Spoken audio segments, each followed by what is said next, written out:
Gather ஆகி அந்த சபையில நம்ம ஜெபிக்கும் போது ஏசப்பா வந்து ரொம்ப மகிமைப்படுவாராம். என்னப்பா நடக்குதுங்க?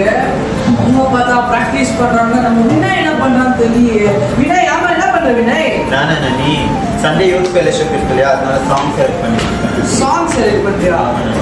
யூத் சாங் செலக்ட் பண்றதுக்கு வொர்ஷிப் பண்றதுக்கு நம்ம பாஸ்டர்மா இருக்கிறாங்களே, அது ஏன் பண்ற? நம்ம எவ்வளவு வேலை தெரியுமா? நம்ம நிறைய யூத்துங்களுக்கு கால் பண்ணணும், வர யூத்துங்களுடைய பேரெல்லாம் எழுதி அவங்க பேர் ரெஜிஸ்டர் பண்ணணும். இன்னும் நம்ம சர்ச்சில் இருக்க நிறைய யூத்துக்கு நம்ம கால் பண்ணி அவங்களை இன்வைட் பண்ணணும். இன்னும் நம்ம பேம்ப்ளெட்ஸ் கூட ரெடி பண்ண தெரியுமா? ஸோ இப்போ என்ன பண்ணுறோம், இதெல்லாம் ப்ராக்டிஸ் எல்லாம் நம்ம பாஸ்டர்மா பார்த்துப்பாங்க. நம்ம போய் எல்லாருக்கும் நம்ம கால் பண்ணி நம்ம ரிமைண்ட் பண்ணாமா? மறக்காம நீங்களும் வந்துடுங்கப்பா.